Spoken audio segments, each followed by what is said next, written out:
Good evening and welcome into Tunnel Vision, a show presented to you by USCFootball.com. I'm your host, Jack Smith, joined in studio by Ryan Abraham and Shotgun Spratling. And guys, another week, the same story for USC. Trojans are now 3-3 after a 33-30 loss in overtime to Penn State. Another game where USC had a fourth quarter lead, probably was the better team on the field for the majority of the game, but couldn't make the play. They flinched first, and they ended up losing in overtime despite the fact that they had a lead late in regulation. And what could have been a promising season for USC, now a 3-3 record, and the Trojans are likely out of the college football playoff race. I think it would take a miracle, even though we don't know what the 12-team playoff format will look like come season's end because it's the first year. Always felt like no three-loss team is going to make it, and that's now where the Trojans are just 6 weeks into the season. Yeah, for sure. It's not in USC's control where it was before. The schedule's tough enough. I think one of the rankings has USC as like the second toughest schedule. But you are what your record is. You are what your record is.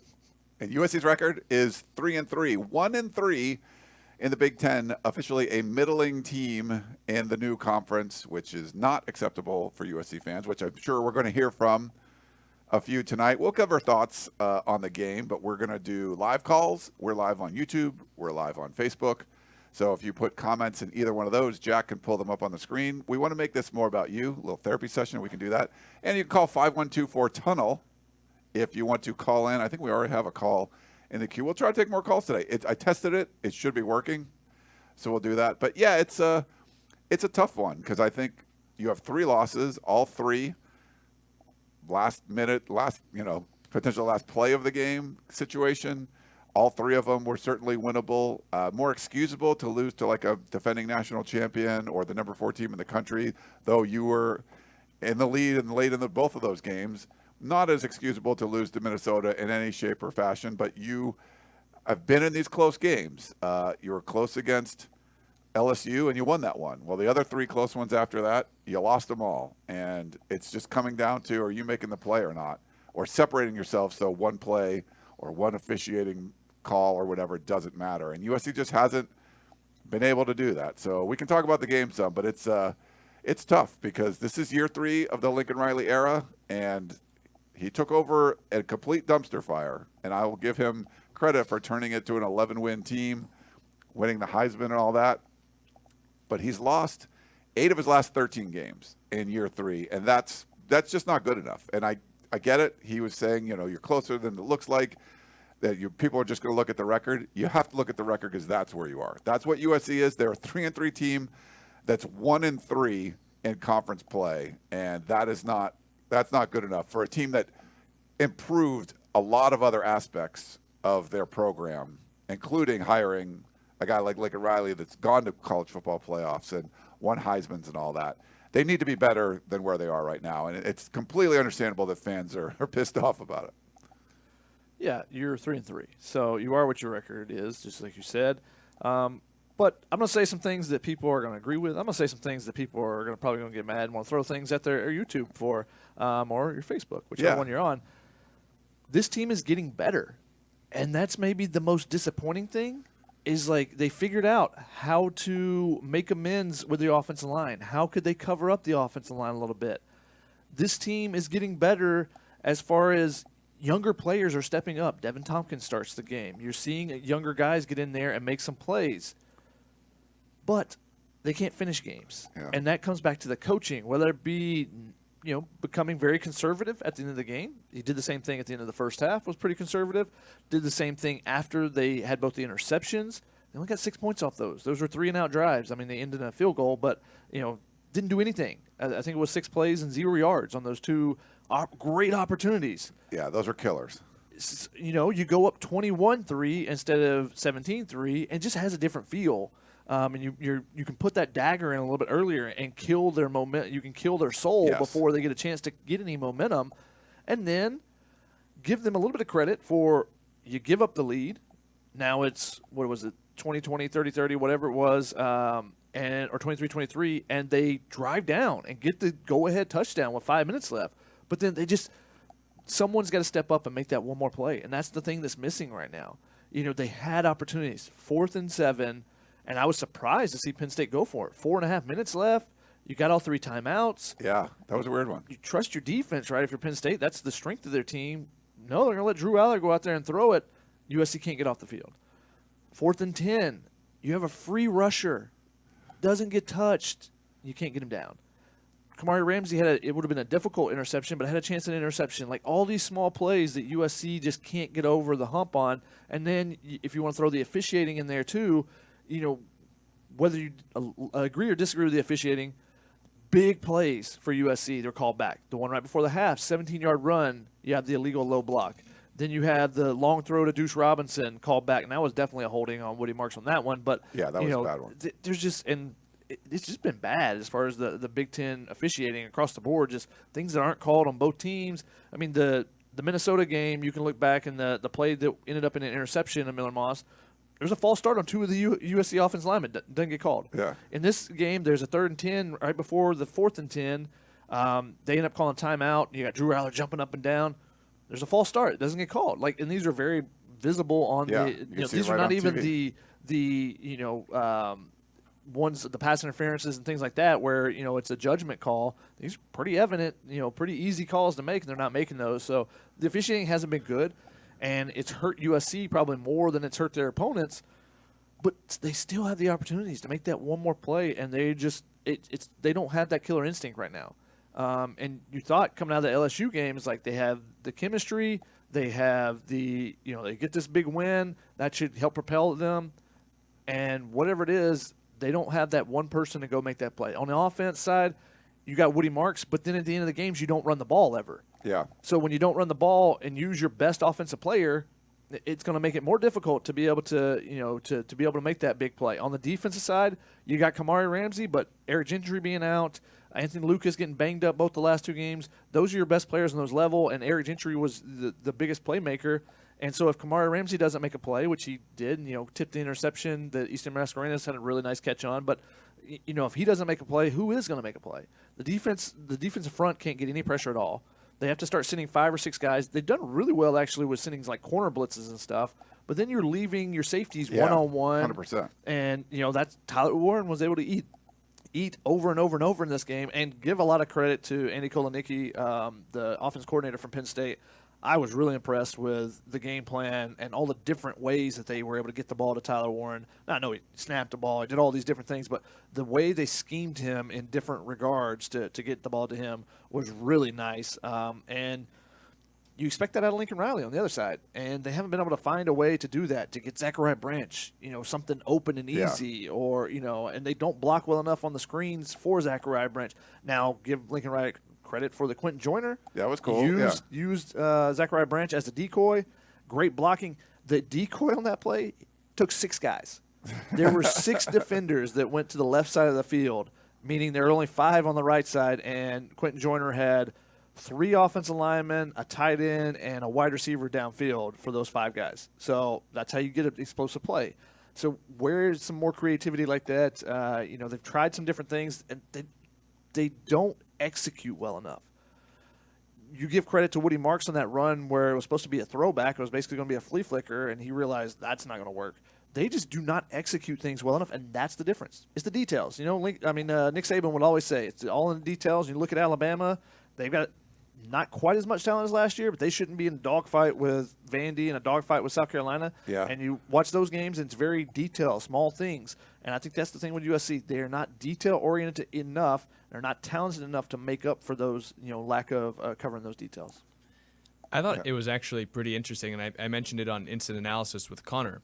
I think USC fans feel right now like Penn State fans felt in 2016. This was kind of the Rose Bowl just with a little bit of a twist on the script at the end of the game, where USC was the better team in the first half. Penn State comes back with a barrage of touchdowns to start the second half, but Penn State flinched first at the end of that game with the Trace McSorley interception. That led to a USC lefty kicker kicking the walk-off field goal to win it, and it was just a little bit tweaked, and USC was the team that flinched first. You had the Miller Moss interception. Michael Lance misses the field goal at the start of overtime, and then Penn State brings out a lefty kicker, and he nails the walk-off, and they run down the field. He puts USC to sleep, all of that. It was such a similar game between 2 really good teams. I think we can still say USC is a good team. You could probably say they're the best 3-3 team in the country. And Lincoln Riley has mentioned I'm sure USC fans want to hear that. Oh, yeah. The problem is, to be the best 3-3 team in the country, you have to have 3 losses, which even though they've played well in all 3 of them, and Lincoln Riley said it's freaking hard to be in the position they're in where they could have won all 6 games that they've played with what he called the hardest schedule in America. 3 losses by October, what's today, October 13th, not really acceptable at USC, especially given that more teams are going to make the playoff. You just have to find a way to win. And I felt like that 2022 USC team, which Lincoln Riley had, the best team that he's had at USC so far, that was not as good of a team that would still find a way to win at the end. Caleb Williams would run for a first down and they'd outlast Arizona, but Arizona was kind of the team with more momentum at the end. They played games like that, against Cal last year. This is, I think, a better team. I think on paper, probably the best team that USC's had in the 3 years under Lincoln Riley, solely in terms of being the most well-rounded. They actually have a defense, but this team does not have what that 2022 team had, just cannot finish games, and even if they are the better team, can't win, whereas maybe they were the worst team in some of those games in the last couple of years, but would find a way to win. Yeah, I mean, hope isn't a plan. You don't want to rely on luck. I'm not making excuses. This is a pretty unlucky team. There's been a lot of not so good breaks that have gone USC's way, which kind of sucks, but I think it's also something that you can control, especially in the Minnesota game. Like you can't let unlucky breaks lose you that one. Like maybe the Michigan one, not all 3 of those. They had a lot of things that didn't go their way. But I think I'll give a quick overview of what I thought of the game, and then if Shotgun wants to do it, we can get into questions and stuff like that. But offensively, we knew it was going to be tough to protect Miller Moss. They did actually a nice job, especially in the first half. Hardly pressured at all. A lot of that was scheme. A lot of it, they ran the ball. They ran the ball for 184 yards or 89 yards or something. Like no one's run that much on Penn State. Of course, they got away from that in the third quarter, and I think that really hurt USC. And so I think that was part of the problem. But I don't know if the offensive line played a lot better, but I think schematically they did things to not allow Penn State's pressure to get there. So I think that was a positive. I would have liked to see them run the football more. For the people that are saying, you need to bench Miller Moss, if you look at that game and say Miller Moss is the problem, I'm not sure what to tell you. I just didn't see it that way. It was unfortunate that interception at the end there, but I don't like the way play calling you want to complain about. There was 4 main drives that I didn't like, or not really drives, but the 2 after the interceptions that Shotgun mentioned, those are ones you want to just be a killer on, and they just sort of turtled and didn't do anything. And you don't move the ball at all. You just end up kicking a couple of field goals. Of course, the overtime one where you just go backwards and miss a field goal. And I guess there was a couple of pass interference plays on Mekhi Lemon, so maybe that was part of it. But you got to figure out a way to get those drives. But the main one, the last one, as regulations ending, you pick up 2 first downs, you cross midfield. You're in Penn State territory with 1:45 left and 3 timeouts, and you run 2 plays in the next minute and a half. To me, that's not. I didn't like that. And yes, Miller Moss threw the pick, but I hated the way that this was managed to the point where it got down to 17 or 18 seconds and Penn State ends up calling a timeout. It just seemed the USC offense was confused as soon as they ran. Woody Marks got tackled for a 2-yard loss, and it seemed like that was the end of it. Lincoln Riley's now well, we're just going to maybe get a first down on 1 play and then kick a field goal, and that'll be it. And to me, that's his stake, right? That you're the offensive guy. You have so much time. Give yourself an opportunity to win that game. And I don't feel he put the players in a great position there. So that's kind of the offensive stuff. Defense, you can't, a record 17 catches for Tyler Warren. Everyone's thinking Dalton Kincaid. Dalton Kincaid was the same kind of crap. Dalton Kincaid had 16 on 16 targets. I think there was 20 targets for Warren. And like Shotgun said, he did everything out there. But in general, this is a better defense than what we saw the last couple of years. Yeah, I don't think there's a lot of talent on the defensive line. They're trying to make some things work with smoke and mirrors, but it seems more sound. But they still were giving up a bunch of plays that you shouldn't have given up. And I think overall special teams have been better. Critical kick, missing this one, obviously, in overtime. That's a tough one. The returns and everything like that. But I think in general, it seems like a more sound team. But we've talked about it before. Winning is a skill, and you have to be able to do that. But I think there was opportunities on both sides of the ball to put more separation between you and Penn State and not let them hang around. Once you let them hang around, and then they score the first 2 drives of the second half and USC does nothing, that's when you're like, okay, this is danger zone now. And USC hasn't been good at that. So to me, it's more about taking it, like not letting your foot get off the gas. What was getting you there, keep going, keep pushing, get creative where you have to do. And I just didn't think they did it. But so it wasn't like a horribly played game. I still think it's a horrible loss. When you're up 14 at halftime, you should win that damn game at home. Like, there's no excuse. You should win the game. But I don't, the people that are saying, like, this was all Miller Moss's fault. And so I don't agree with that. I mean, you can have your own opinion. But anyway, that's my rant on the game. Well, we'll get Shotgun's thoughts, and then we have some super chats we can get to. Oh, cool. Okay. Real quick, a couple of stats that really stood out to me. Coming to this game, I thought USC would struggle to protect Miller Moss. They did a great job with that. They did. 1 sack. He wasn't under constant harassment like he has been in some other games. He did a good job stepping up in the pocket at times, and they did a good job of using the tight end, lining the running back up to help chip, bringing in a wide receiver to help chip at times, and doing different things. Now, that makes it more difficult to run certain routes and do things, but I thought they designed well off of that, and especially the early script was really good. So I thought that would be an advantage for Penn State, and I thought they would be able to run the ball against USC. Nick Singleton is an explosive running back. He got 10 yards on his first carry. He got 16 yards the rest of the game on 9 Pretty carries. impressive, yeah. They shut him down. Katron Allen, been a consistent, kind of workhorse back for him. Like last week when Singleton was out, he got 8 yards on his first carry. He ran the ball 15 more times for 48 yards, 3.2 yards. They shut down their running game. Now, I started looking at it, I'm like, okay, maybe that means they had extra guys in the box, and that's why the tight end was open all the time. And it's a little bit of that. It felt like they were paying attention more to the run to stop that first, and, hey, we're going to make Drew Aller beat us. Drew Aller did beat them. However, the other stat I wanted to point out is Aller entered with his career 38 touchdowns and 3 interceptions. You doubled his interception total, and you can't find a way to win the game. Yeah.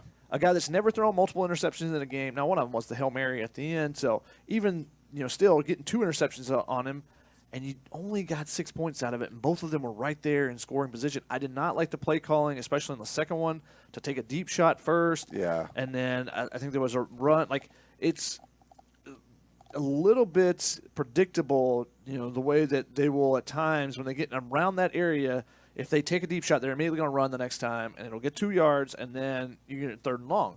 I just felt like Woody Marks was chewing up yardage when you gave him opportunities. And even on the final drive, they pick up a first down, and then they give the ball to Woody Marks 2 carries in a row, and it's like a 9-yard carry and a 5-yard carry.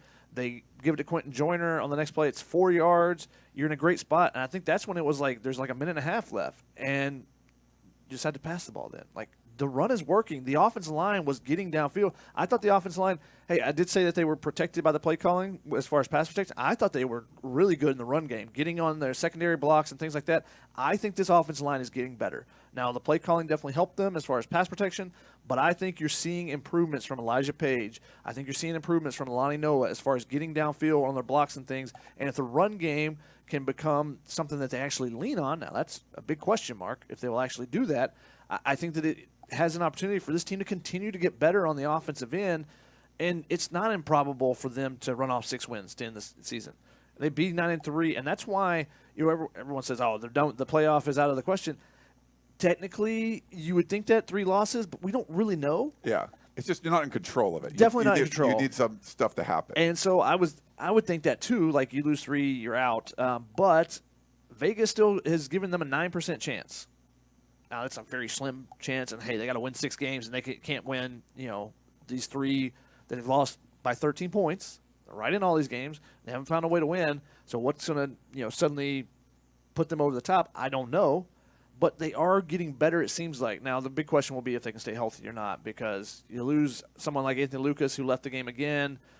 It looked like an ankle injury this time on the same leg. He had a knee brace on in the first half. Thought it was interesting. Penn State, on the very first snap that they had, they attacked him low, knowing that he had a lower leg injury from last week. Like, we're going to try to take this guy's legs out from underneath him and, keep him hesitant. I'm not saying they're trying to injure him or anything, but they're going to keep him hesitant because they know he's the best guy on that front.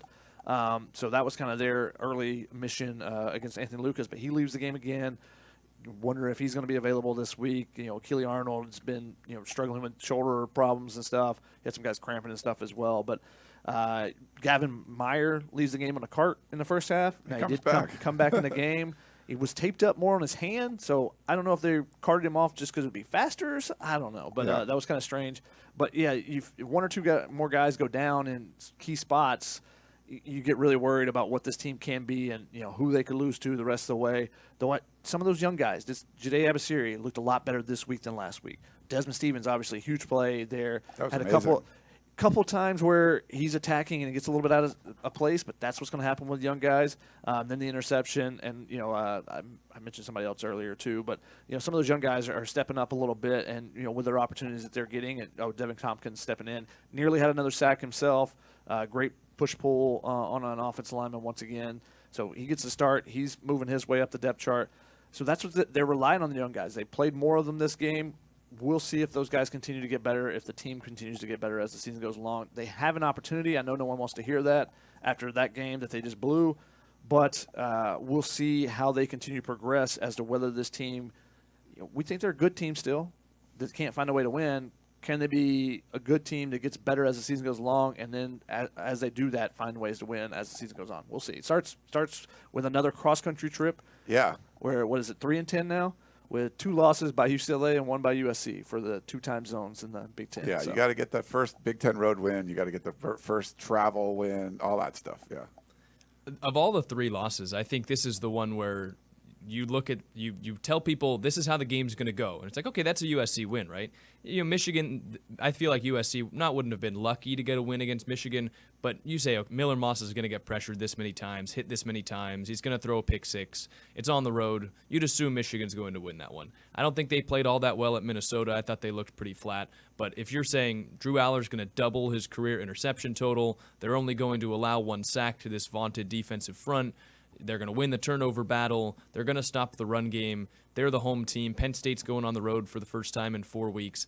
All of that leads to you thinking it's going to be a USC win. And, I don't want to sound like a broken record because we've said this after 3 losses now, but I think that is what makes it so hard to stomach for some of these USC fans. They are close. Like, we hear Lincoln Riley say they are close, and they're building a program, and they're this many plays away from being undefeated.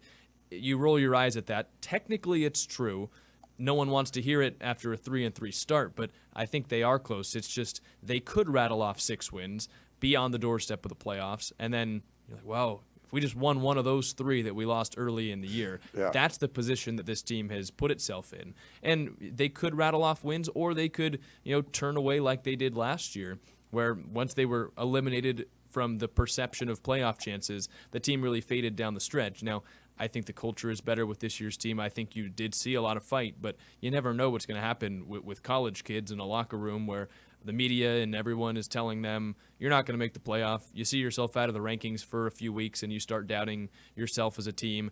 I don't know how it's going to go. I think I lean on Shotgun's side where you are seeing this team improve, and I think they could go on a little bit of a run down the stretch because the schedule eases up. They've had one of the tougher schedules. They've lost 3 games by 13 points, but I just wonder how much of a hit another game like this will have on, a group of 18 to 22-year-olds that are standing there in the locker room dealing with this for the 3rd time. Yeah. We do have some super chats that we want to get to, 3 of them, and then if you guys want to leave any questions, we'll answer those at the end of the show. We have 2 callers in the queue who we will get to. If you want to call in, 5124-TUNNEL. It could be a little bit of a therapy half an hour if you guys are interested in that. I know it's been tough on USC fans to start the season. First one comes from DJ on YouTube, $2. He says, over a decade and still poor line play. I thought the offensive line improved, but defensive line, at least pass rush-wise, still leaves a lot to be desired. There's no pass rush, but, like I said, Singleton ran for, 26 yards. Katron Allen ran for 56. I think that's a job well done. Now, they're not asking those defense tackles to get after the pass rusher consistently, so it's those edge guys that need to step up. And you saw Anthony Lucas get there a couple times. The one where he got injured on, he gets called for the roughing the passer. That was pretty weak in my opinion, but he grazed the back of the guy's leg, so I guess suddenly that's a penalty these days. But Anthony Lucas is like the only guy that's getting any consistent pressure in games, and he's not getting there all the time necessarily, but they're trying different guys. You had Sam Green out there a little bit more this game. You have Braylon Shelby played a ton. Jamil Muhammad, had the opportunity for the sack that probably would have ended the game on 4th down, but that's a big thing, and that's something that I would be expecting USC to hit the transfer portal looking for is an elite pass rusher. Because those guys, there are some of those that pop up. It seems like every cycle, so that might be something that USC goes after. They did pick up a defensive line commit from Braden Jones from Chicago today. I think the atmosphere in the Coliseum was electric. I think that they had a ton of recruits from out of state. I think that it really showed well. How the Collie had an impact in this game. A couple of false starts, them having to call timeouts, different things like that. Should have been another false start before one of those timeouts. But I think that that made an impact on some of these recruits. And I think also if I'm a defensive line recruit, I look at it and they need me. Yeah. I can go in there and play immediately. Look who's, their freshman, Jadair Basiri is getting, time. Sam Green, who's a redshirt freshman, he's getting time. I could go in there. If I'm a dude, I think I can go in there and play right away.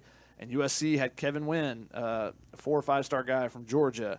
Elijah Griffin just announced his top 3, including Georgia. He's going to announce next month or later this week. I thought it was 18th. I thought it was in the next week. Okay, October 18th. I didn't know if it was October or November 18th.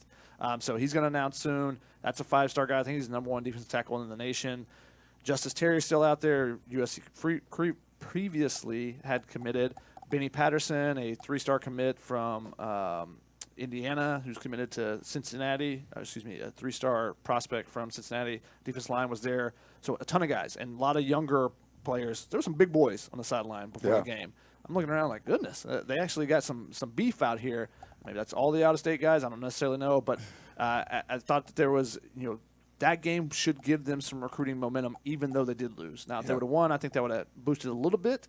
But we always say this, and 2-star composite tells you a lot better. But the result of the game is not what the recruits are looking at. No. They're looking at what they see on the sidelines and how the players are interacting, the coaches are interacting. They're looking at the atmosphere, and a lot of times they're looking at them the position that they will play and being like, I'm better than that guy.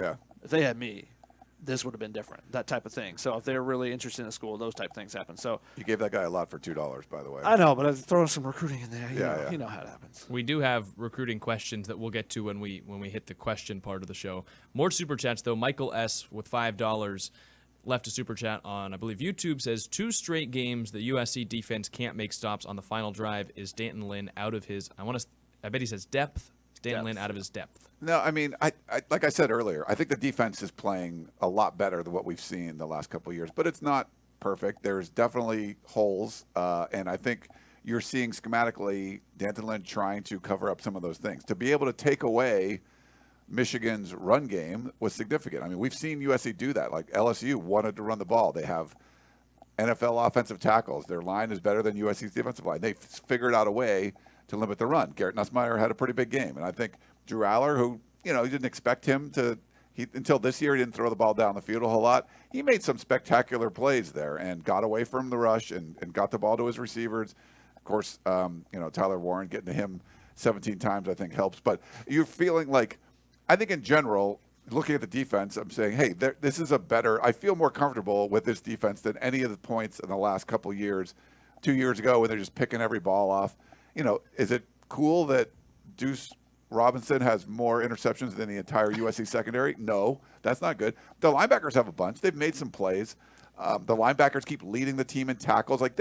There's a lot of positive things that are coming from this. But I think Jack pointed this out before. Someone on Twitter, we don't know, but in the 3 losses, 7 of 7 on 4th down for USC opponents.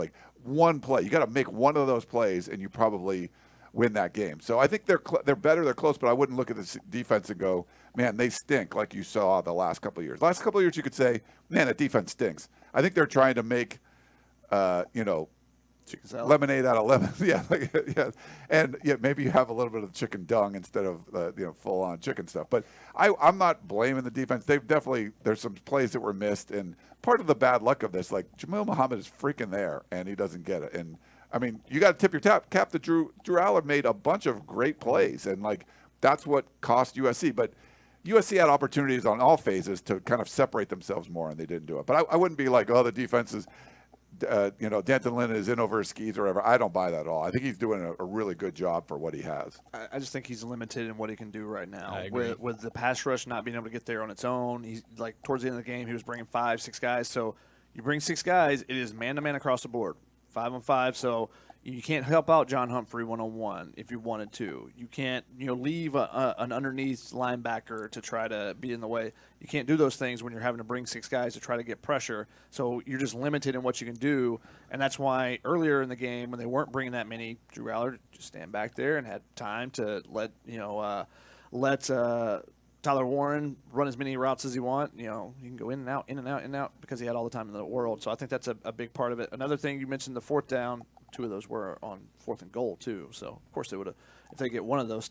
Yeah, that's not touchdowns. But also USC in this game, 2 for 11 on 3rd down. That's a huge stat that really hasn't been talked about much as far as listening to the national media or in the post game. But that's a huge stat. Now Penn State did a good job of forcing those third downs to be 3rd and longs a lot for USC, but when you go 2 of 11, it's going to be tough to win games. Yeah, last week against Minnesota, they were 7 of 11, but they couldn't get explosive plays. This week, they got more explosive plays, but they weren't able to sustain drives, and they couldn't convert on 3rd downs. And those ones being when, the 2 interceptions we talked about, going 3 and out after those, and then the one you get to midfield and have an opportunity to win the game, and can't get the 3rd down there either. And real quick on Denton Lynn, one of the things that I do like about this staff is they attack issues. Last week it was missed tackles. You did not see many missed tackles in this game. So I think that they have shown that they can teach really well, and they went back to the drawing board and said, hey, we can't do what we did last week against Minnesota. And that's against Nick Singleton is an explosive guy. He's going to be a draft pick. And so shut him down. Yeah, for him to get nothing, that was one of the things I was like, oh, they may be able to slow the run game down if they focus on it, but they'll pop 1 or 2 big ones, and they didn't get anything in this. Like I said, the longest run was 10 yards for Singleton. Yeah, and there's give and take defensively unless you're a perfect defense. You can stop the run, and then, of course, you're going to give up passing plays. They all went to one guy. I don't think it's that USC allowed 225 yards to a tight end. They allowed 225 yards passing, and Penn State just wanted to only go to one guy. If they double Tyler Warren, maybe somebody else is open. But USC was in the hundreds last year in terms of total defense and scoring defense. Danton Lynn has come in with similar talent level, I would say, on the defense, and they're in the 40s. I think once you start to get more talent in there, this guy, you can only go higher from there. Last year, he had some of the best pass rushers in the country at UCLA, and that's why, the defense with probably better talent still than what USC has this year. I don't know. It'd probably be pretty close if you were to look, but the places that UCLA had the talent, they had game records. I don't think USC has a game record defensively right now. Kamari Ramsey is probably the closest. Potentially redshirting. Yeah, he's hurt. But with similar talent, Danton Lynn has jumped the USC defense up, 70 places in the national rankings, and that is with playing, a handful of ranked teams, and maybe they didn't have great offenses if you're looking at Michigan, but you played LSU in week 1. LSU hasn't lost since. Made that offense. They looked okay. They looked good at times, but they bent and they didn't break, and I thought they did a really good job of that. How many times did Penn State go into the red zone and USC force a field goal? That's props to the defense. And, they forced 2 turnovers, and Ryan, you mentioned USC turned the first 2 picks into 6 points, including, there was a 42-yard return. You were already in Desmond field goal Stevens. range. You didn't do anything with either one of them. Yeah. I mean, the return from Desmond Stevens was a 3-point play in itself because USC's offense didn't move after he returned it 42 yards. So I don't think you can blame Danton Lynn at all. And, if Jamil Muhammad brings down Drew Aller, which Danton Lynn schemed up, USC wins the game. So I don't think you can really blame it on Danton Lynn. We do have more super chats, and then we'll get to some of those callers. Yeah. We're like going at one, and then we get another one. So we'll go and talk about these. We love them. Thank you. Yes, Dwayne, $10 says, what do all the Lincoln Riley quarterbacks in the NFL have in common that Miller Moss lacks? I don't think he is a bad QB at all, but since he rarely keeps or runs the ball, it limits a Lincoln Riley offense. I got this one. Offensive line. Yeah. These guys in the NFL, they got offensive lines. At Oklahoma, they had offensive lines. Yeah. That's the difference. Caleb Williams, when he won a Heisman, offensive line. Veteran guys. Caleb Williams last year didn't have an offensive line, and suddenly the offense wasn't as good. There you go. Yeah, it's tough. And there's a lot of people, and it's kind of surprising to me that just want to put a lot of the blame or most of it on the lap of Miller Moss. And no, he's not the most mobile quarterback, but he can move around. He's made some great throws under pressure, and he's been dealing with a lot there. So, I don't think he's played perfectly. He's certainly, trying to take over for Caleb Williams is not easy, but I'm not sure why people kind of get hyper-focused on just put in Jade Maava and the team's undefeated. Like I don't think that's the case, but that's people's opinion. But that's just one of the things that's been out there a lot. So I think the mobility, a lot of those guys are mobile. I think 5 Lincoln Riley quarterbacks started this weekend, including Spencer Rattler, started against. Who's not a huge Mayfield. runner. He maybe has better legs, but he doesn't run. No, he's not like a running kind of guy. Neither did Baker Mayfield. Baker, Yeah, it's like so. Baker was just creative in the pocket and had a great offensive line. Yeah, and he's definitely crazy. He's like he can do a lot of crazy stuff, which is fun. He's like a more like sensible Johnny Manziel type with different things. Like he does some crazy stuff too. A sensible Johnny. I mean, Sam Darnold never ran, but he would use his legs to extend plays at the very least. And actually, Miller Moss did that on when he eventually threw the touchdown pass to Kyron Hudson in the end zone on the 3rd down on that drive. He had to step up. The threat of his legs, at least running for the first down, allowed him to make the pass to Deuce Robinson, who made a great catch. Like it's not like he's Tom Brady in the pocket. He also had Kate Eldridge wide open because him stepping up in the pocket and the potential of him running drew up DB, I believe it was, or linebacker, and Kate Eldridge was wide open on one side, but I would throw it up to Deuce Robinson. Yeah. But I'm not going to argue with people. Like there's people that just don't like Miller Moss. They think he should be benched. I'm not going to argue with anymore. I just don't think if I look at that game, Miller Moss was the problem. That's not the outcome I would come, the conclusion I would come to after watching that game. And because Lincoln Riley had 5 quarterbacks start this week in the NFL, if he believed Jade Maava was actually better to run this offense, if he thought he was ready / capable as a leader, like there's so many more things than just, you can't just say, well, Jade Maava has better legs, he should play. Miller Moss probably has the more accurate arm from what we've seen so far. He's got more experience. He's been in this system for 2 more years than Jaden Maava has. He's known the offensive lineman for longer. He's got the entire attention of the team as a leader. Just you want to replace that for legs? I've never really understood that argument. Yeah. And that's right. That's what some people think. So. Yeah. Alex Orji has legs at Michigan. Yeah. He's no longer the starting quarterback. GS7585 on YouTube says, agree or disagree, Riley and Danton Lynn have actually done a good coaching job considering the lack of talent on the lines. I would say more Lynn than Riley. I think Riley, he's got enough skilled players to make this offense go. I think the offense is where the problem has been this year. I'm not putting it on Miller Moss or anything. There have been drop passes. There have been getting away from the run. I think there's a combination of things, but I think you have enough good ingredients on the offensive side, even with a more deficient offensive line, to score more points than they have. So I would say, Danton Lynn, yeah. I mean, with Riley, I wouldn't say as much. I would go good and okay. Like good for Lynn and okay for Riley. I think that's fair. And there are flashes. Like that Quentin Joyner play was great, and there were a couple creative calls. But USC took the lead with creative play calling, and then they came out in the second half, and I thought they got a little bit timid offensively. Yeah.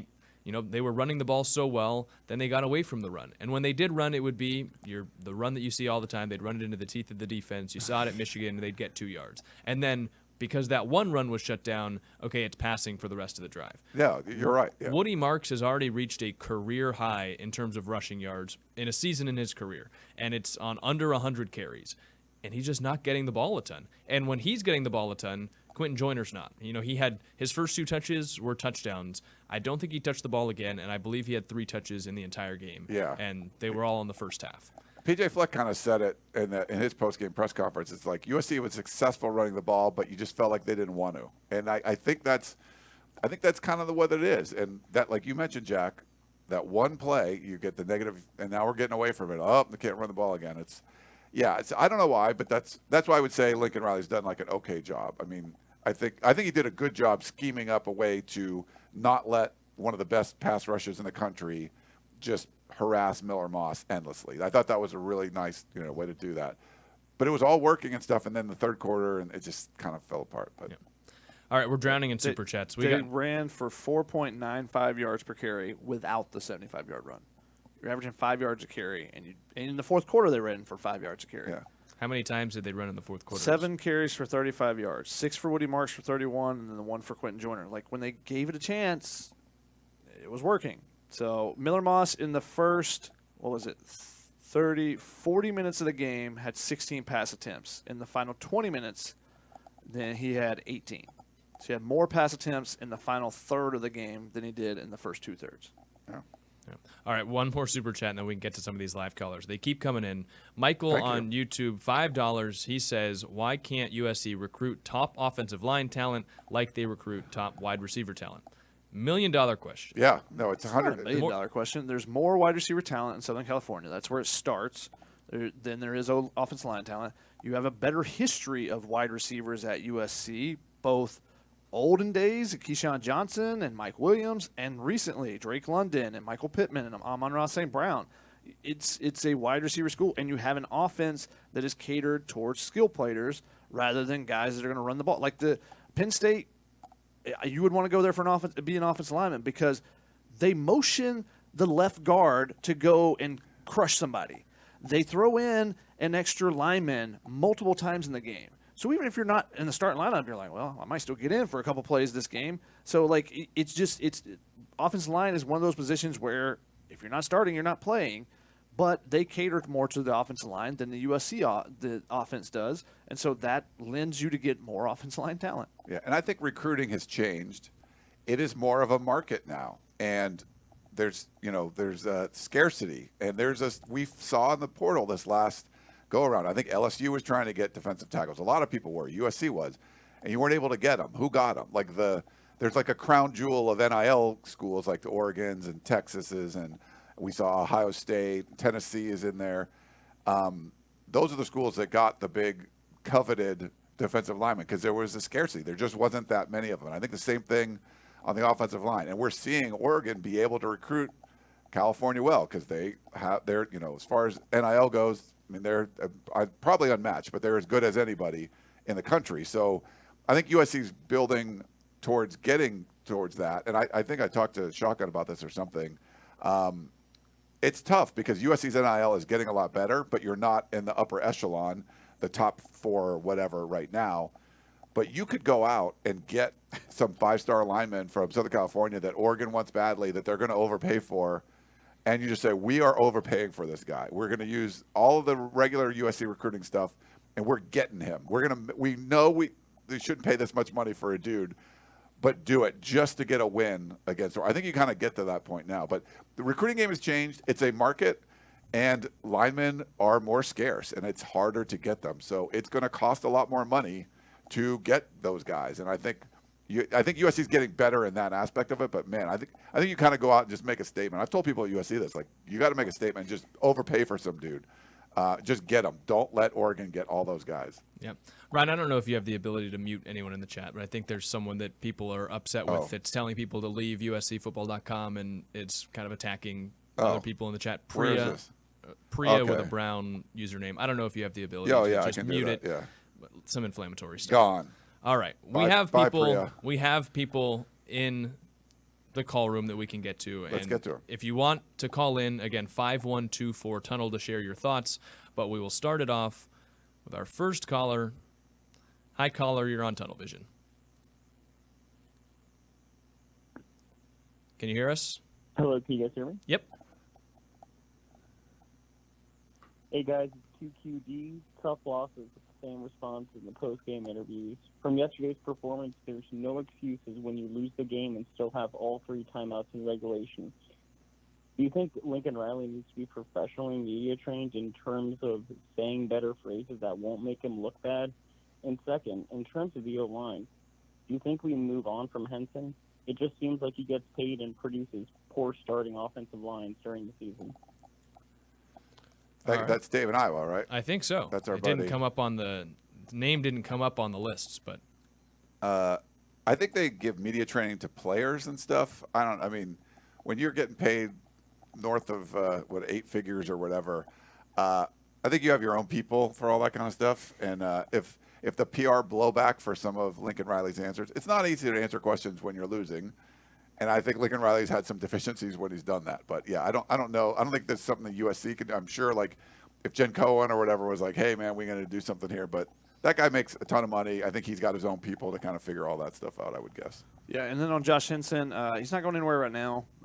He's going to coach through the season. I don't see that they would do any mid-season, firing or anything like that. Then you're just basically throwing it on the assistant offensive line coach, Zach Crabtree, and be like, save us. Yeah. No, they're not going to do that. So basically, you're going to have Henson. Now, can you see what is he going to be able to do the rest of the season? Because those young bucks, are they going to make progression? That's the big thing. And that's, from talking to former linemen that have played for Josh Henson, have told me that he's the best teacher they've had. He is, the most detail-oriented, everything else. And this is coming from the guys that were here the first year who had, 5 guys? I think Andrew Voorhees, was here for 6 years and had 5 different offensive line coaches. When those guys are telling you, like, he's been the most detail-oriented one, the one that, they think knows the most, then I would trust them in that regard.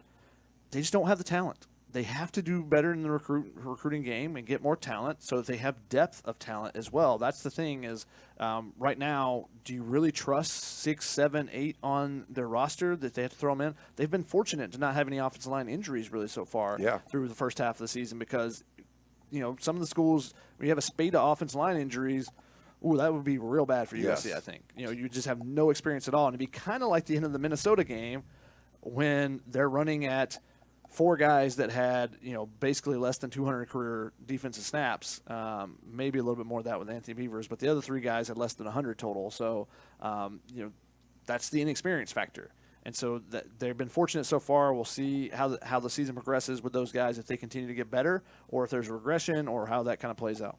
Yeah, I've said this before. It's not an easy offensive line coach job to have either. You inherited a couple of really good offensive linemen. And I think you would say under Lincoln Riley and Josh Henson, the best linemen they've had in the 3 years were holdovers from the Clay Helton regime. Mm-hmm. The problem was there was that cream of the crop, the Andrew Voorhees, the Brett Nealon, the Jonah Monheim, who they still have, Justin Dietich.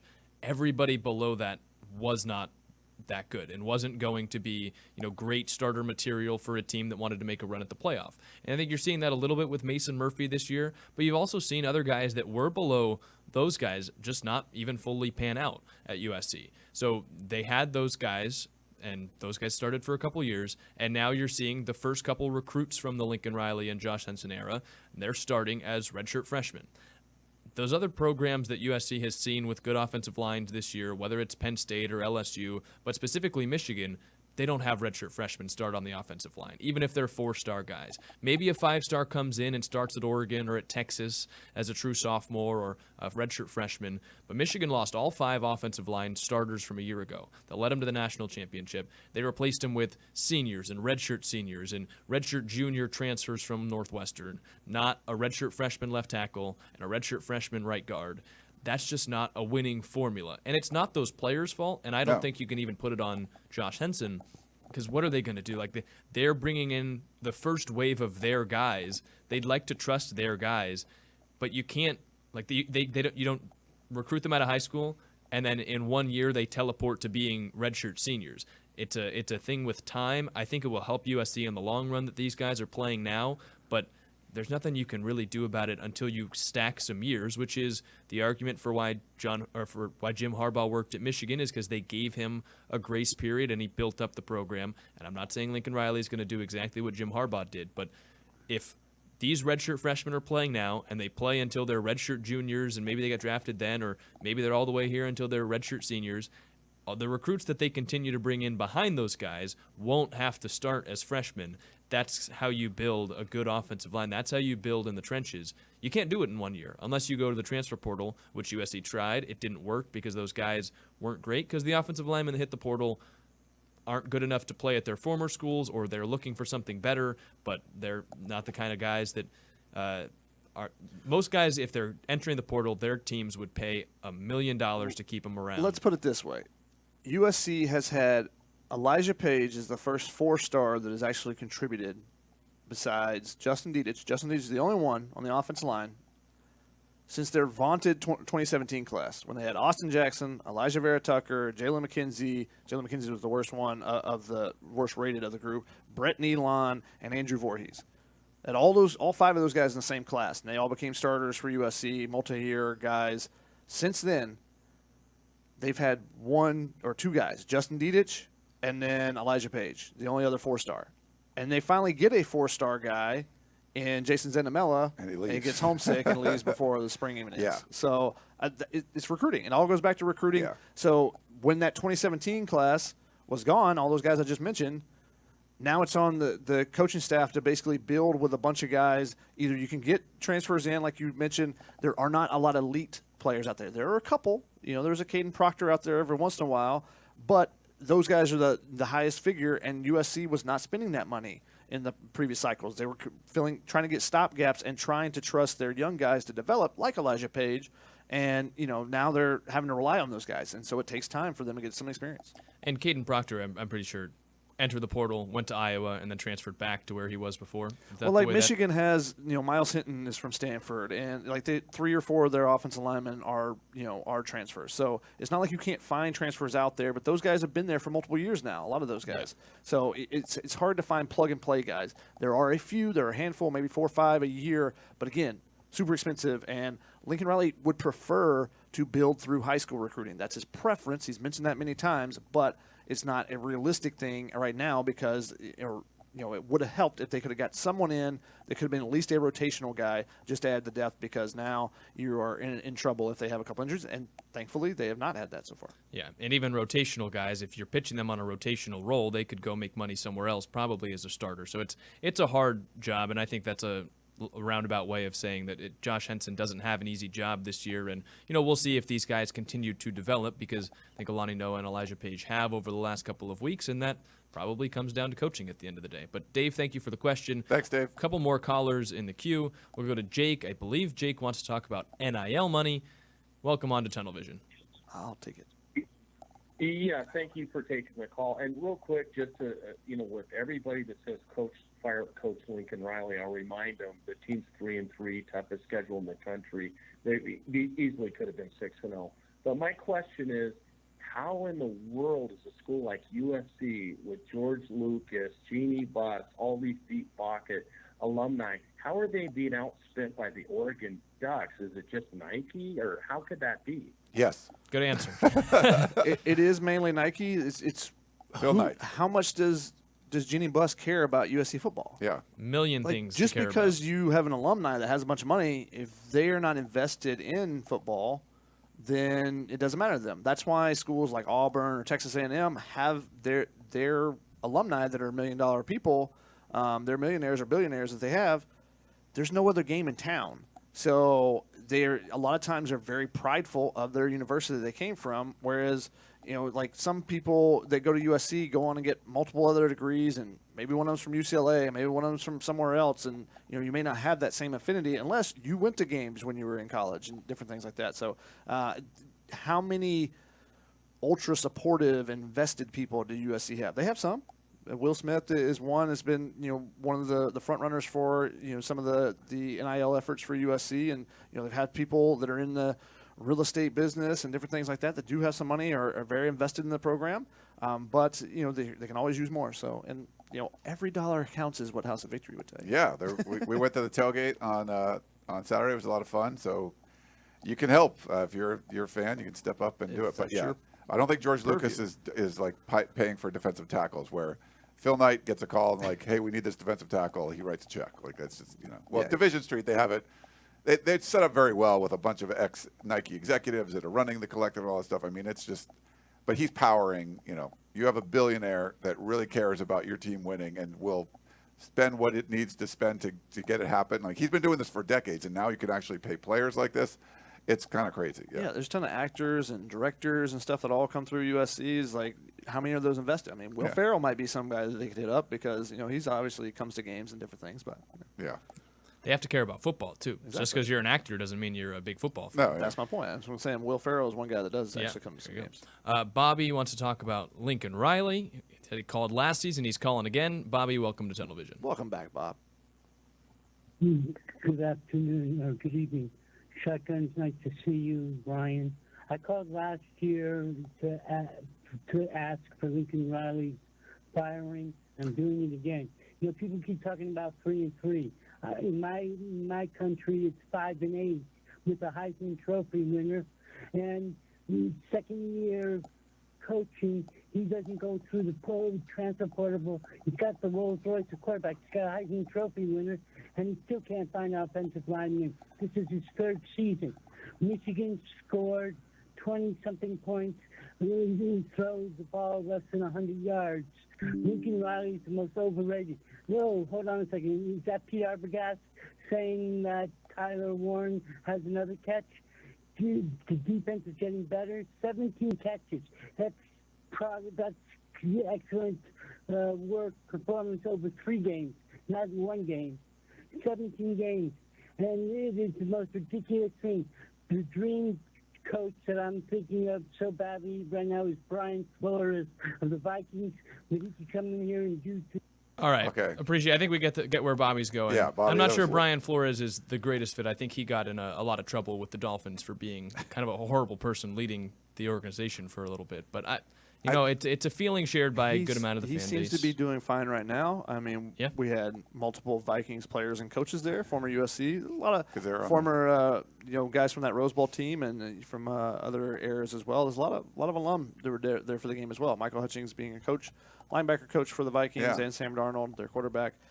So maybe Flores was watching, but I don't think USC is someone's going to swallow the contract of Lincoln Riley to go get Brian Flores. Real quick, so. Bobby. So you seem kind of on the fence of like you're not sure. It's like you're one of the undecided people for the election. I don't know which side I'm going to vote for. You seem kind of iffy on Lincoln Riley. Just kidding, obviously. So I think if you want to fire Lincoln Riley, okay, that's fine. Like that's your take, that's your opinion. I'm just in the reality of what's happened. The contract that from what we've been told, the contract that Lincoln Riley has would be I don't think he should be fired. But if you did, say Jen Cohen really wanted to fire Lincoln Riley, I don't think it would even be possible just because of the amount of money, unless you want to write a check for $60 or $70 million or whatever's left on his contract. I think it's more than that. It's probably more than what Jimbo Fisher got, I think, at this point, because he's in his 3rd year, and it was, for what we were told, a 10-year deal north of $10 million. So there's more than $70 million. A year. More than $70 million left on it. So I don't think it would be the wisest choice to fire him, even if you wanted to. I don't think it's the wisest choice to fire him, or you wouldn't want to. But even if you did, I don't think it would make financial sense. You would pretty much ruin your program, especially going into a season next year where the athletic department is going to have to pay $22 million a year revenue share. So $22 million out of what their budget was that was not accounted for. There's no new revenue coming in. They have to pay this to the players now. So you want to try to tack on like a $75 million bill to that? I just don't think it would make any sense. I don't agree with it. He should be fired. But even if he was supposed to be, I maybe just, shelve that for a couple of years and see if you feel the same way, because it's not feasible right now. Kind of hard to have NIL money when you're spending it for your coach not to coach for you anymore. Yeah, it works at Texas A&M. Yeah, they and did that. Auburn. That's true. Auburn's still paying Those multiple players coaches. are there for a year and then they leave. But Lincoln Riley needs to be better. That is true. He does need to be better. yeah, I agree with that. At the end, as he said, it all falls on him. He's responsible. So his team is 5-8. He is 5-8 in the last 13 games. Yeah. His team, he is 3-3 right now. He has to be better. yeah. I think He has to find a way to get him over the hump. there's a lot of different splits when people are looking at just wins and losses in the previous however many games. He started 11-1 in his first 12 games at USC. Since then, he's been 11-10. That's what USC has been over the last 21 games. So 11-10 in the last 21. And all of his time at Oklahoma, he only had 10 losses to 55 wins. So, it's a stretch that he hasn't seen in his career. And I'm curious to see how he responds because obviously still a young coach. But Bobby, thank you for the call. We have a couple still in the queue. As you guys saw, please get your thoughts out quick or else we will end the call prematurely. You can't rant forever. Yeah. Don't have a name for this next caller, but they want to talk about recruiting. Hi, caller. Welcome to Television. Hi, how you doing? This is Capri. Can you guys hear me? Yep, we can hear you. Hey, I was calling regarding Josh Henson. I think this is the third year in a row where Lincoln Riley's lost out on playoffs for hanging on that he should have either never brought along or let go. The first 2 years being Grinch and this year being Josh Henson. And a lot of the excuses I'm hearing are very similar that, the talent wasn't there just as it wasn't for Grinch. Well, I mean, Grinch, didn't have talent for top 15, 20 defense, but it was definitely there for like a top 50, 75 defense. Fair. Same thing with Josh Henson. He doesn't have elite talent, but it's not so bad where he's at the bottom of, sacks or pressure allowed in the nation. And I'm hearing more about, what Helton didn't leave him with rather than what he's doing to bring in talent. He doesn't have any options as the defensive coach is cultivating. We're seeing California guys trending outside. All right. Again, past a minute. Forever. And we talked about Josh Henson. I don't know if you guys have extra thoughts based off what you heard from that specific caller, but if you guys are going to call, please keep it to a minute or end it with a question, because I don't. Yeah. Hard to lead us to talk about it. No, I mean, one of the big concerns with Josh Henson is the fact that they have not been able to land marquee guys in the recruiting. And part of that is this time frame where he has taken over, this time frame where Lincoln Riley has taken over is the NIL era. And it's been a time of transition, so USC was definitely behind. We've all agreed on that. We've said it on multiple shows that the way they went about NIL was not the correct way to go about it, in our opinion, because – they fell behind, whether it be the Tennessees or even the Louisvilles at one point, the Texas A&Ms, those schools, Miami, USC fell behind them, much less what Oregon is doing. There's other schools that they fell behind. And so they're trying to play catch up with that. And I think that this recruiting class they currently have, which is ranked 10th overall, is a great start. They're actually ranked, and it's way early, so don't put too much stock in this. They're ranked number 1 in the 2026 class right now after getting Braden Jones as commitment this weekend. So, but the area that is still missing in this current class is offensive line. Now, they did get Carday Smith from Alabama. He's currently committed. Now, he's gone to visits at Colorado. They flipped him from Auburn, or he decommitted and then came to USC. But they need to add to that, and they've got a couple other guys that are a little bit lower ranked. Elijah Vacona from Santa Margarita is a massive man. He's big guy, 6'8". I think he's listed at 370 or something like that. Chris and I saw him on Friday. Just a massive individual. But he's a developmental guy. He's got to learn how to block a little bit better. He's got to learn how to use his weight, use his leverage, all those type of things. So can they go out and find a guy? And there have been players like in my neck of the woods, Emmanuel Iheanacho, I believe is how you pronounce his name, who is the number 1 offensive lineman, or was the number 1 offensive lineman. He's like number 3 now in the 2026 class, and told me this summer that USC is his dream school. And some kids say that. He really meant it. USC has been his dream school from I don't know, like 8 years old, and USC was super late to offer him. And then there was an article on 24/7 Sports that you can check out if you go to his profile, where he talks about the schools that are recruiting him hardest recently, and I believe it was in the last week, and USC was not one of those schools.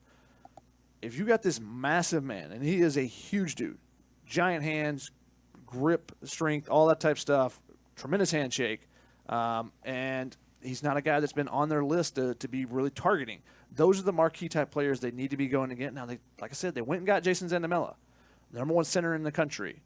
And unfortunately, he was at USC for, a month, if that, and got homesick and decided to go back. So that's unfortunate. Sometimes those things happen. But, yeah, they've got to go find marquee guys, and that's on Henson, that's on Lincoln Riley, and that's on the recruiting staff as a whole. Yeah.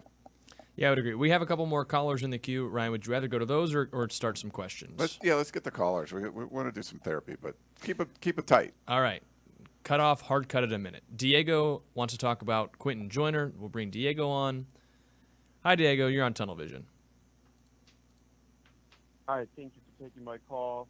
I'm just wondering why you guys think Quentin Joyner didn't get more carries. He had 3 really phenomenal plays, and I think he should have gotten more. So what are your thoughts? It's a great question. I mean, that 75-yard run was awesome, and Shotgun talked about it earlier. He had the touchdown catch a little bit after that. We didn't see him after he fumbled in the Minnesota game, so obviously that would be why. But I'm not sure why it wasn't in this one. Now, Woody Marks was having a lot of success. I think they could have used some of those third-quarter passes to just have him run the ball a few times and see how it went there. So I'm not sure why. I mean, it seemed like like Shotgun said, when they were kind of focusing on the run, it was going to be a lot of Woody Marks, and then it took away carries from Quentin Joyner. But I think you could have run the ball more and had Joyner get some more touches there. But I'm not sure why. Yeah, the one thing I question with Quentin Joyner is, can you use him just as a running back, or can you use him just as a runner, or can he be a running back? He's only got 7 pass block snaps on the season, so I don't know if they trust him in there when they're passing. and they pass more in the second half. So therefore, do you trust him to be in there? The things that we're doing with chipping and things like that, maybe that's where it is. But you love seeing the ball in his hands, and he's definitely the guy of the future for them. Now, I love watching Woody Marks run, and he's so patient, and he's allowing those blocks to develop. But Quentin Joyner, if they would rely on them run more, I think you would see more Quentin Joyner. One, because Woody Marks is going to get tired, but also I don't think it would be bad if Woody Marks has 20 carries in a game and Quentin Joyner has 10. Like, I don't think that's terrible. 25 for Woody Marks and 8 to 12 for Quentin Joyner. I would love to see that because that means they're running the ball more. That means they're picking up first downs on the ground as well. But yeah, it was a little bit baffling that how much success he had early in the game. He kind of disappeared from the whole game plan. Yeah, Lincoln Riley told me 2 weeks ago it's about what can he do when the ball isn't in his hands, whether that is, blocking, it could even be running routes. We don't know exactly. We'd have to really dive into the film or be able to read these coaches' minds. Last week, obviously, he got benched after the fumble. So I said, okay, are we even going to see him all that much this week? Then there was a concerted effort for Lincoln Riley to get the ball into his hands early. And I said, I think that's a great move as a coach. I had a coach in Little League where I had a terrible start, my previous one, and then he made sure to get me the ball back as a pitcher, and then I pitched well the second time. Good coaches are able to know that their players are good enough to handle the mistakes and still trust them after. So that was, I thought, a positive move. But then for him to not get the ball after that, I was surprised. That was very weird. So basically what we're saying is that young Jack was very fragile. He's a fragile ego. Yep. But they could put him back on the mound, man. I think also with Quentin Joyner in this game, you could say, oh, they're not going to pay as much attention to him. Oh, that's the guy that fumbled last week. They don't trust him, and then you can pop a big run that that you're not focusing on him, especially when you see Zachariah Branch going in motion. So maybe that played into it as well. But yeah, he definitely had a huge game. It was great to see him bounce back and make the most of those opportunities with the 2 touchdowns. That's why no one follows him, and 6 people go to Zachariah Branch. Six no guys way this guy that got benched last week's going to keep it. But great call. Thanks for the call. Yeah, and it also doesn't. It hurts Quentin Joyner that Woody Marks has been the best offensive player they had. They have a ton of talent at running back that's been performing. The wide receivers haven't been performing completely. If Joyner was some slot receiver that had been great, he'd be playing more. But the problem is, running back is where they haven't had any issues this season. All right, one more caller, and then we will get to some questions. Alex wants to talk about the new facilities. Alex, hello, you are on Tunnel Vision. Hey, guys. First off, I want to say I love the show. I think you guys do a really good job at reporting on the team. One thing, though, I am kind of confused about is you mentioned hearing that it just wouldn't be feasible to buy Lincoln Riley out. But I just find that kind of hard to believe. They've raised over $310 million for the new football facility. Couldn't they just, quite honestly, just hold on building that new facility, use $60, $70, $80 million of that to buy him out, and then use the rest of it on NIL money? I feel like now facilities are kind of not what they used to be in regards to recruiting. And then, that's my thoughts. Thanks for the Thank you for question the call. there. Yeah, so, if you're asking some multi-millionaire alumni to, hey, we need money to build this facility, your name's going to be on the side or whatever, this will be your conference room or whatever it is. It's like, okay, cool. Or we need $75 million from you that we're going to light on fire and get nothing out of. That's a whole different story. And people at Texas A&M did it. There's enough, millionaire oil men down there that were like, we need to get rid of Jimbo. We hate Jimbo Fisher.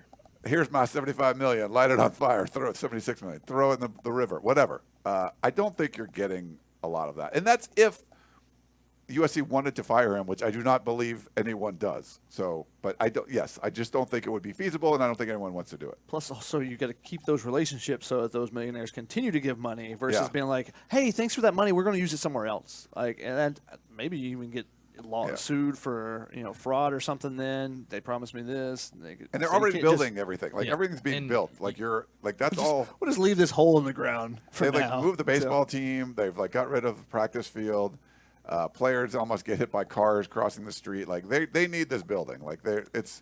They definitely need. It's not like they're building an extra fountain and putting PlayStations in everyone's brains, right? Like this is literally a building they need, you know. Their brain, jeez. I don't know. It's like they're doing like some kind of crazy, whatever crazy stuff in Oregon. This is just like Crazy literally VR. necessary a building that they need, as opposed to like this isn't some glamorous whatever. Like, oh yeah, we're gonna have a Tiffany over here in the corner, and you can get private chef that from Japan. Like, no, this is like they need the building. Your mind works in very interesting ways. Yes. Not where I would have gone with that. Okay. USC needs new facilities far more than it needs a new head football coach. And no Great way to matter, put it. even if you fire Lincoln Riley, this program needs new facilities. Like they've needed them for years. Yeah. Maybe they're not what they used to be in recruiting, but if you have a bad facility, or if you really aren't even on the same level as some of these other ones, that sticks out to recruits. And I'm not saying that's exactly what it's like at USC right now.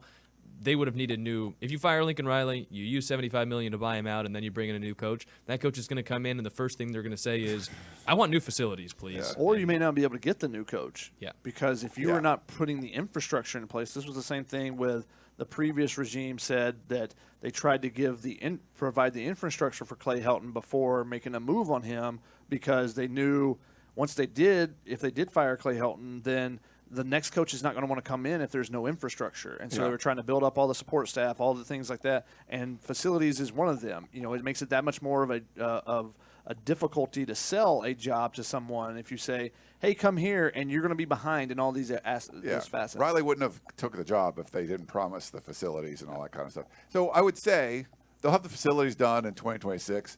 If Riley goes 6-6 every year and they fire him in a couple years, you'll have way better stuff for the new coach to do. But this isn't the time. This is not the timing. I get you don't like it or whatever. That's fine. But this is timing-wise. This is not the time you should be firing your head coach. That's 2.5 years into his tenure. And what Matthew said about facilities again, Matt Rule had an interesting comment. He said facilities show your commitment to football, and yes, that's exactly what it is. That's what lends that next coach potentially to, or if you have a free agent, if you have a coach opening to attract someone, it's like, oh, they are committed. They are going to invest resources, and that's what they sold Lincoln Riley on. First with seeing everything at the Coliseum facilities and stuff, and then what next steps are going to be done. And they showed him the blueprints and all that type of stuff. And I think USC is committed. Like they've improved everything, and that's what's unfortunate. That's still 3-3, but they really have. Like there's more commitment to football. Like people give a crap. They care. Before they didn't care. Like the fans cared more about winning. Then they were like, let's just keep this guy around. He's not going to rock the boat. When you're talking about like Clay Helton and stuff, there was a lot of that going on. And fans would have been really upset if you talked to some of the administrators what their priorities were. It wasn't just win football games, it wasn't that way. And now there's people there that they care a lot. They really want to win. They are not happy, just like you are not happy, but they need to figure out the best way to win more games. And I don't think anyone there thinks the best way to win more games right now is to fire Lincoln Riley. So I get it. That might if he stinks for the next couple of years, he'll get fired. That's going to happen. But then you want everything to sort of be better for the next coach. It got better for Riley. And they had to promise more stuff just to get a guy like Riley there. Like, you forget, like, the resume that Lincoln Riley has, you can go back, open your almanac or whatever, go back 100 years of USC. Every single coach, every single head football coach USC hired in the last 100 years, and this is not a joke, no one has a resume close to what Lincoln Riley has as far as college football success. Not Howard Jones won a national championship at Yale in like 1920 something. Like that's the last time USC hired somebody that was a proven winner as a college head coach. They've had coaches that work out for sure, like John McKay being an assistant or things like that. Pete Carroll was cast off in the NFL. No one they've ever hired in the last 100 years has a good college football resume outside of Lincoln Riley. So you get a guy like that, you have to give him some time to try and succeed. It was great the first year. It's been pretty crappy the last couple. You got to give him a chance to turn things around. But that's my thoughts on it. The athletic department has been upgrading everything slowly. The next thing that has to be upgraded is on Lincoln Riley, and that's the roster. They have to get more talent. They don't have enough talent on the team right now to be a national championship contender. And that's a lot on. I mean, there's NIL stuff, but a lot of it's on him too. Like your strategies, I don't think were good. Like there were some I think piss poor strategies for some of the stuff that they were doing, and there's money there now. And now it's like, okay, go out and get the guys, go get them. And they do have a top 10 class right now. They do have the number 1 class in 26. So the steps seem to be there. Just can you continue to build towards that? And they have to play well on the field to continue to bring those recruits in. Yep. 2 more points on the head coach thing. If you fire a coach in year 3 of a 10-year, $100 million contract, any other coach that you then pitch on taking over that is going to think, well, if you give me a 10-year deal, I might be fired in year 3 before I can even get going. Coaches aren't going to really like that. And also, if you fire a coach, you never know who's going to be out there to get. If you look back to 2021, obviously none of us really thought Lincoln Riley was a possibility. The guys at the top of the list were Luke Fickell, who USC just beat at Wisconsin, who's been okay, Dave Aranda, who's going to get fired at Baylor this year, and a handful of other guys that have gone on and not been successful at their respective jobs. Yeah, like Matt Campbell, who ended up going like 4-8, and I think like 7-6. He's good this year, yeah. But PJ Fleck lost 7 consecutive Power 5 games. It's a crapshoot. Kalen DeBoer, everyone thought was a slam dunk. He just lost to Vandy and almost lost to South Carolina. Yeah. It's not. He'll be fine. It's not a proven science. He'll be fine. When yes, he gets time. But it takes time. Yeah, to build the takes program. time. All right, we have a bunch of questions. How about just one of us answers each one? Yeah, that we sounds go good. really quickly. Roderick had a super chat, $2. He says, Riley has been trending down since year 4 at OU. Just wanted to thank you for Roderick for the super chat. And then Michael says, I mean, you can say that, but then he does have an aberration in there, being going 11-1 to start his career at USC. So Yeah. Michael says, $2 super chat. What does SC have to play for now? That's a great one. Now, let me do this real quick. There's a lot to play for because you can – I mean, the outside possibility of a playoff is still there. But I think winning your first Big Ten road game is important. If you finish the season strong, it's going to build a lot of momentum for recruiting, for going into next year. Plus, you get to beat your rivals, UCLA, Notre Dame. All that stuff matters. So if you win your last 6 games, and a lot of these teams have looked pretty bad, they're going to be on USC's schedule. I've watched all these Big Ten games, so it's certainly doable. Notre Dame could be tough. I mean, but you still have a lot to play for. So I don't buy that you don't have anything to play for. Beating your rivals is important, but finishing the season strong, just winning the Holiday Bowl last year built USC a lot of momentum. If you win your last 6 games and you get some Big Ten wins, you get some Big Ten road wins, you get to beat both of your rivals, that I think it's all important. We'll start with 1 win. Yeah. You got to get the 1. Yeah. That'd be big. You play for the fans. You play for the people that put the uniform on before you. There's always stuff to play for in college football. Just one of us was answering, Jack. Okay. Well, you guys both talked first. So, Matthew says, does Moss have remaining eligibility? Yes, he does. I think just one more year after this one. Bob on Facebook says, why didn't the SC administration write into Lincoln Riley's contract that there will be consequences if you underperform as a head coach? He wouldn't have taken the contract. Yeah. There you go. No one hires blue blood to blue blood, and it happened like twice in a week with Brian Kelly at LSU. You had to hire Lincoln Riley, USC needed to pull out all the stops. You weren't dictating the terms. And USC's been horrible at dictating terms anyway when they had coaches like Clay Helton that had 0 leverage. Lincoln Riley had all the leverage in the world. To get him away was actually a huge coup. You might not like him, whatever, that's fine. I mean, Oklahoma might be firing Brent Venables sometime soon, but this was a big undertaking to get him. Maybe it was the wrong choice. Maybe Mike Bowe and Brandon Sauter shouldn't have done it. Whatever you want to think. But just to get him, what it took, you weren't dictating the terms. Agreed. Jasper says, with Rajon Davis and Eric Gentry, and Gentry's not official yet, but redshirting and potentially returning next season, will any of the 25 linebacker recruits decommit? I mean, it's an interesting thought. If one of them was guaranteed early playing time, but I don't think that's the case from anyone we've talked to. The 3 guys that they do have committed right now are Matai Togaoia. I can't say it right now. Jaden from San Clemente. It's been a long weekend. Jaden Perlotti from Buford, Georgia, and then Ty Jackson from Seminole Ridge down near West Palm Beach. I talked to Perlotti last week, I think it was 2 weeks ago maybe. He's super excited about getting out here. He came to the Wisconsin game, loved what he saw from the defense and how they rallied back in the second half. So Togai was there yesterday, and then Jackson was out. I want to say he was out for the Wisconsin game as well. So I don't think any of those 3 at this current time, I wouldn't predict any of those 3 to decommit. But that is, if you had guaranteed them playing time and they saw that as, hey, I have an early easy path to start as a freshman, then maybe that would be something. But I don't think that it necessarily is the case with them. And plus, they're seeing Desmond Stevens play. They're seeing Elijah Newby get time on special teams. So those guys are getting their opportunities, and they'll continue to grow, and they're already going to have guys in front of them. And when you're a big recruit, you think I'm going to be better than all those guys anyways. Yeah. Andrew has a question. He says, play the hypothetical game with us to at least make people see. Let's say that they find the money for the buyout. Lynn not going to be the guy. Who will be the coach of USC? Jesus. God, I hate hypotheticals. I'll let you go. I have no. I mean, I've not looked at this. Like, there's no reason to even consider it. So yeah, I'm sorry. Like, I get, like, I like playing the game and stuff, but it's literally not crossed my mind. Like, there's when a coach is going to be fired, then you can play the game of who's going to be the next guy. Nick Saban. We'll just call it that. How about Ryan does it? Nick Saban. Ryan, would you do it for us? I'll be the head coach. You'll be elevated from special teams coordinator and do it. I know Jack said that coaches wouldn't want to sign a $10 million a year, 10-year contract that you might get fired in year 3. I would definitely sign that, and then hope to get take fired. my $75 million and just go fishing and golfing around the world. You'd probably like try and speed run getting fired as quickly as possible. Give me that buyout now. I would tank everything. Yeah. It's like no. I'd want to do a good job, and Lincoln Riley wants to do a good job. Yeah. So we'll see if he can turn things around. HR picking stuff on YouTube says Lake McCree went out and USC stopped using the tight end. Explain that to me.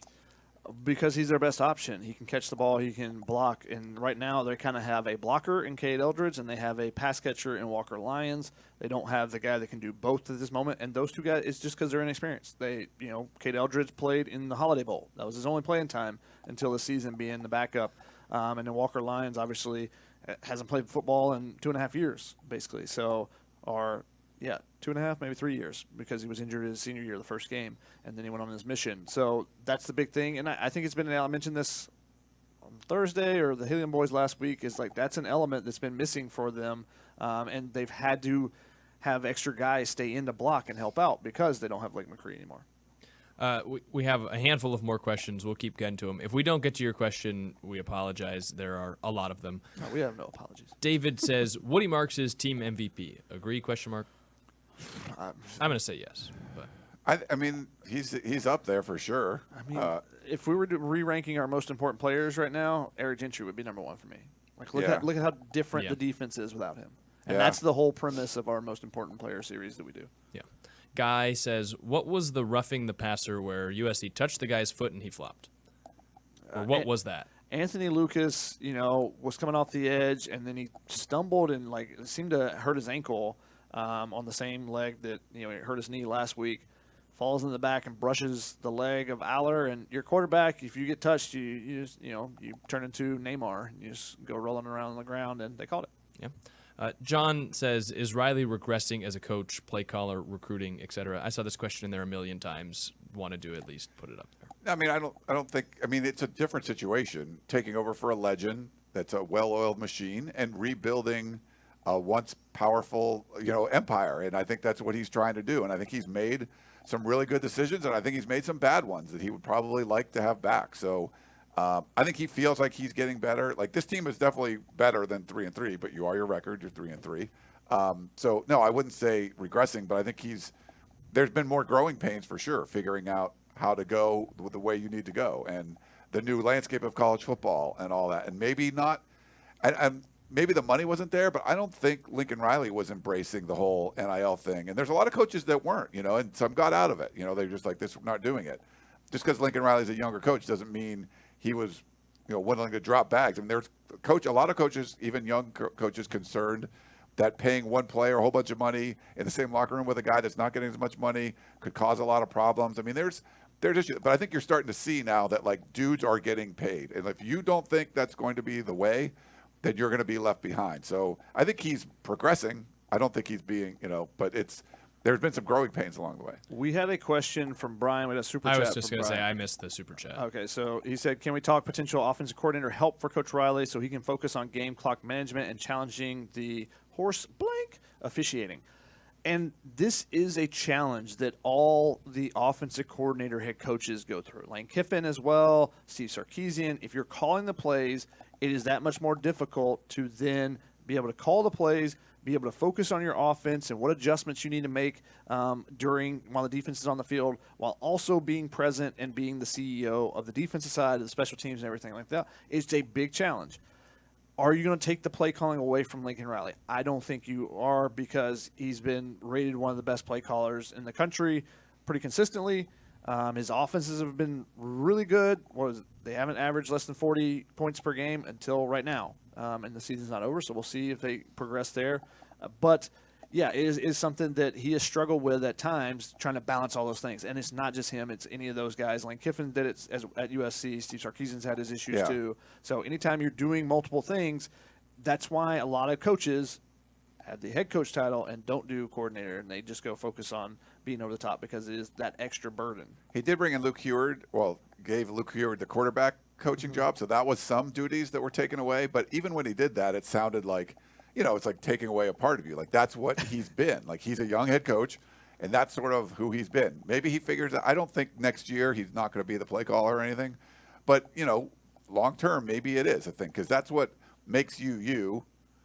That's what he wants. I mean, he's really good at it, and that's what he wants to do. But maybe he does realize at some point. But I think that's going to come from him, not from us or anything. But it's possible. But I don't see that happening anytime real soon.